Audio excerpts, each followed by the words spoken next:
আসসালামু আলাইকুম এভরিওয়ান। আমি সুহানা। ওয়েলকাম জানাচ্ছি সোহানাস কিচেনে আরও একটি সুন্দর মজাদার রেসিপি দেখার জন্য। আজ শেয়ার করব শাহী জর্দার রেসিপি। দেখতে যেমন সুন্দর, খেতেও তেমনি অসম্ভব মজার। বানানো কিন্তু একদম সহজ। আর এই সহজ রেসিপিটি আমি কিভাবে বানাই সেটাই শেয়ার করব আজ। তো চলুন রেসিপিটি শুরু করি। তো আমি এখানে পর্যাপ্ত পানি ফুটিয়ে নিয়েছি আর দিয়ে দিলাম 1 কাপ পরিমাণ পোলাওয়ের চাল। তো চালটাকে আমি আগে থেকে ধুয়ে পানি ঝরিয়ে রেখেছিলাম। এবার এর মধ্যে দিয়ে দেব আমরা কিছুটা ফুড কালার। তো ভিউয়ার্স, ইচ্ছা করলে কিন্তু আপনারা সাদা করে জর্দাটা রান্না করতে পারেন, তবে ফুড কালার দিলে দেখতে একটু ভালো লাগে। তো আমি এখানে জর্দার রংটা দিয়ে দিলাম। এটাকে এবার আমি 90% ফুটিয়ে নেব। তো ভিউয়ার্স, 90% এর উপরে কিন্তু চালটা ফোটানো যাবে না, তাহলে পরবর্তীতে জর্দাটা একদম নরম হয়ে যাবে। হ্যাঁ, হয়ে গেছে। তো এবার এটাকে আমি নামিয়ে পানিটা ঝরিয়ে নিচ্ছি। এটা ভিউয়ার্স, পানি ঝরানো হয়ে গেছে।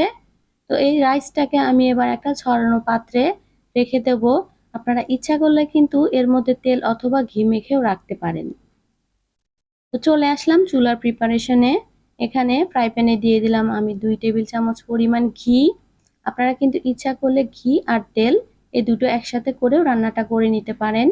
দিয়ে দিচ্ছি কিছু আস্ত গরম মশলা, দারচিনি, এলাচ আর লং। লংটা কিন্তু অবশ্যই দেওয়ার চেষ্টা করবেন, তাহলে পরবর্তীতে জর্দার ফ্লেভারটা খুব ভালো আসে। আর চুলার আঁচটা কিন্তু থাকবে একদম লোতে, তা না হলে ঘিটা পুড়ে যাবে। তো ভিউয়ার্স, দিয়ে দিচ্ছি 1 কাপ পরিমাণ চিনি। 1 কাপ চালের জন্য 1 কাপ চিনি আর আধা কাপ পরিমাণ মালটার রস দিয়ে দিলাম। আপনারা ইচ্ছা করলে কিন্তু কমলার রসও দিতে পারেন। তো সব কিছুকে নেড়ে চেড়ে বলক উঠিয়ে নিচ্ছি। এই তো বলক চলে এসেছে। বলক আসার পরে আমি এই মিশ্রণটাকে আরো 2 মিনিটের জন্য জাল করে নেব মিডিয়াম আঁচে। এই তো 2 মিনিট জাল করা হয়ে গেছে। এখন এর মধ্যে আমি দিয়ে দিচ্ছি আগে থেকে আমাদের যে রাইসটা সিদ্ধ করা ছিল সেটা। তো আমি সবগুলো রাইস দিয়ে দিচ্ছি।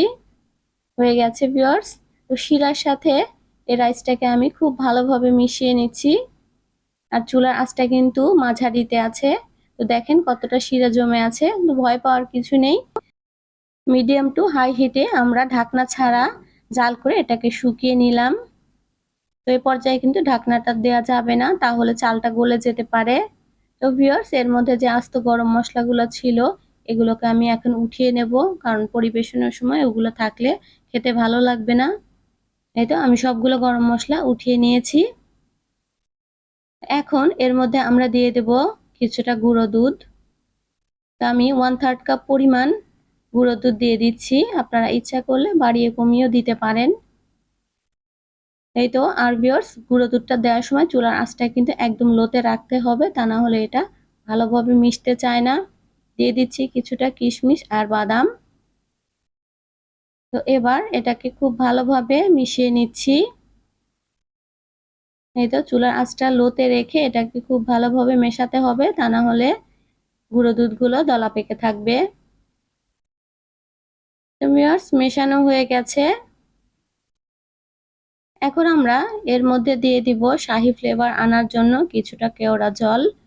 তো আমি 2 চামচ পরিমাণ কেওড়া জল দিচ্ছি। আপনারা ইচ্ছা করলে কিন্তু এখানে গোলাপ জলটাও ব্যবহার করতে পারেন। আর দিয়ে দিচ্ছি 2 চামচ ঘি। এই তো এবার হালকাভাবে আবারও সবকিছুকে খুব ভালোভাবে মিশিয়ে নিতে হবে, যেন সমস্ত ফ্লেভার রাইসের মধ্যে যায়। এই তো মেশানো হয়ে গেছে ভিউয়ার্স।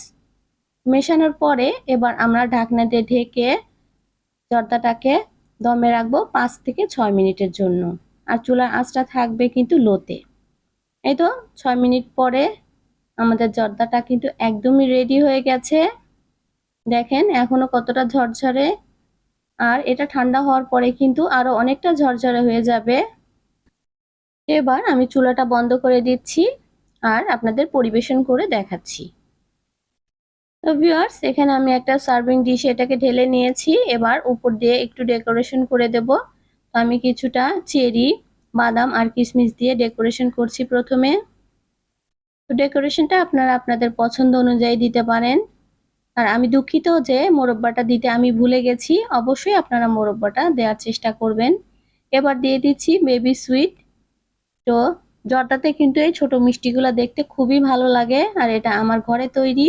আপনারা ইচ্ছা করলে আমার চ্যানেলে গিয়ে এই রেসিপিটি দেখে আসতে পারেন। তো সবগুলো বেবি সুইট দেওয়া হয়ে গেছে ভিউয়ার্স। দেখেন দেখতে কত সুন্দর লাগছে। এই তো ফাইনালি আমাদের জর্দাটা একদমই রেডি। তো দেখলেন কত সহজেই ঘরেই তৈরি করে নেওয়া যায় অনেক মজাদার শাহী জর্দা। যদি রেসিপিটি আপনাদের কাছে ভালো লাগে তাহলে লাইক, শেয়ার, কমেন্টের মাধ্যমে আমাকে জানাবেন। আর একটু বেশি ভালো লাগলে আমার চ্যানেলটি সাবস্ক্রাইব করে আমার পাশেই থাকবেন। যারা সাবস্ক্রাইব করেছেন তাদের জানাচ্ছি অসংখ্য অসংখ্য ধন্যবাদ। যারা এখনো সাবস্ক্রাইব করেনি তাদের কাছে অনুরোধ রইল, প্লিজ আমার চ্যানেলটি সাবস্ক্রাইব করে আমার পাশেই থাকবেন। আল্লাহ হাফেজ। আসসালামু আলাইকুম।